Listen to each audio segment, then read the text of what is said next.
ये एक और सिमुलेशन है जो कि जस्टिन हेल्प्स में बनाई है और वो खान अकेडमी के यूजर हैं, और इसमें भी ये बात साबित करने की कोशिश की गई है कि हम n-1 से क्यों डिवाइड करते हैं जबकि हम अनबायास्ड वेरिएंस मालूम करना चाहते हैं किसी भी सैंपल की मदद से, यानी कि जो बेहतर नुमाइंदा होती है। और यहां पर इन्होंने लिखा भी है, इन्होंने एक फ्लैट प्रोबेबिलिस्टिक डिस्ट्रीब्यूशन इस्तेमाल किया जो 0 से लेकर 200 तक जा रहा है, और इसकी मदद से आप जो है हर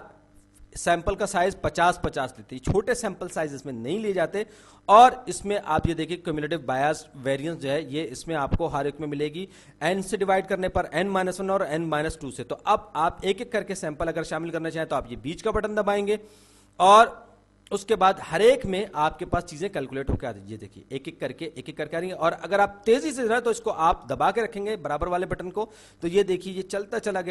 गया। बहुत सारे आपने इसमें कैलकुलेशंस कर ली। ये सिमुलेशन ने यही काम किया है कि जो काम आपको घंटों लगते हैं। अब आप ये गौर कीजिए कि क्यूमुलेटिव बायस्ड वेरिएंस जो है ये देखिए आप गौर कीजिए, तो ये जो है सारे के सारे ये ट्रू वेरिएंस से नीचे की तरफ आ रहे हैं, यानी कि हम अंडर एस्टिमेट कर रहे हैं n की सूरत में, n-1 की सूरत में जो वेरिएंस कैलकुलेट कर रहे हैं। याद रखिए हम सैंपल पे कैलकुलेट कर रहे हैं और हम पॉपुलेशन का आइडिया लगा रहे हैं, तो इसमें हम सही के करीब हैं, जबकि यहां पर हम ओवर एस्टिमेट कर रहे हैं। जैसे जैसे हम साइज बढ़ाते जा रहे हैं वैसे वैसे हम ये देख रहे हैं ज्यादा से ज्यादा सैंपल्स हम लेते जा रहे हैं, हम कैलकुलेट करते जा रहे हैं, तो जो ओवर एस्टिमेट हम करते चले जा रहे हैं इस सूरत में, जबकि हम n-2 पे। यही चीज यहां पर इन ग्राफ्स में ऊपर तले ये दिखाई गई है। ये है, ये आप देख सकते हैं कि ये जो है राइट एक्सिस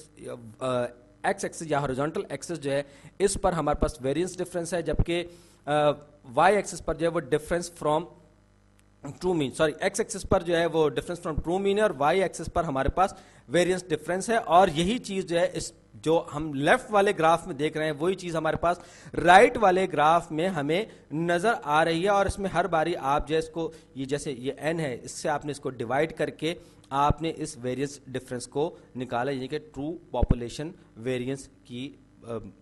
को अस्यूम करते हुए कि ये ट्रू पॉपुलेशन वेरिएंस ये थी और ये सैंपल वेरिएंस ये थी। तो ये आप जो है वेरिएंस का डिफरेंस इसकी मदद से कैलकुलेट किया है। और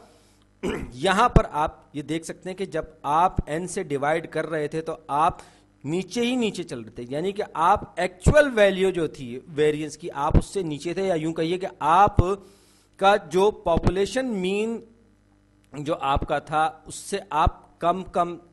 नीचे की तरफ रहे, और पॉपुलेशन वेरिएंस जो थी वो भी आपके पास जो आपके अस्यूम कर रखी थी उसके मुकाबले में आपकी सैंपल वेरिएंस कम थी, या यूं कहिए कि आप उसे अंडर एस्टिमेट कर रहे थे दोनों सूरतों में। और ये एट मैक्सिमम n से डिवाइड क्योंकि हम इसको कर रहे हैं तो सैंपल वैल्यू सैंपल साइज जो है वो हमारा n है, जैसे कि हमने पिछली वीडियोस में भी देखा, यहां पर भी देखा हम सैंपल साइज इसको स्मॉल n से जाहिर करते हैं। तो ऐसी सूरत में यहां पर n-1 की सूरत में अगर आप देखें तो ओवर एस्टिमेट भी कर रहा है और अंडर एस्टिमेट भी कर रहा है, लेकिन इन जनरल कन्वर्ज हो रहा है ये एक्चुअल वेरिएंस की तरफ। इसी तरीके से ये n-2 की सूरत में आप ज्यादा ओवर एस्टिमेट कर रहे हैं, आपके ज्यादा जो पॉइंट्स आ रहे हैं वो ओवर एस्टिमेट की शक्ल में आ रहे हैं। और ये मैं इसको कॉपी करके एक मरतबा फिर जैसे पिछली वीडियो में किया था इसी तरह मैं इस वीडियो में भी ले आया हूं। तो यहां पर आप देखें, यहां पर ये हमारे पास हम सैंपल वेरिएंस कैसे कैलकुलेट कर रहे हैं, यहां पर हम कैलकुलेट कर रहे हैं sigma x i minus x bar square, और ये जो वैल्यू है जारी बात है कि हम n से डिवाइड करें तो ये हमारे पास बायस्ड एस्टिमेटर है। और इसमें से हमने इसको किसको माइनस किया, हमने ये अस्यूम किया कि हमारे पास ट्रू पॉपुलेशन वेरिएंस मौजूद है, और उस ट्रू प्रिज्यूम्ड यानी कि पहले से फर्ज की गई पॉपुलेशन वेरिएंस में से हमने इसको माइनस किया और उसमें से हमने इनका डिफरेंस लिया, यानी ये दो वेरिएंसेस का डिफरेंस है। याद रखिए एक वेरिएंस वो है जो सैंपल वेरिएंस है और दूसरी वेरिएंस वो है जो कि पॉपुलेशन वेरिएंस है। तो इस सूरत में आप देखिए दोनों सूरतों में हमारे सामने ज्यादा फर्क नेगेटिव का रहा है। यहां पर आप देखें तो वैल्यू कन्वर्ज हो रही है एक्चुअल पॉपुलेशन मीन की तरफ, जबकि n-2 से डिवाइड करने की सूरत में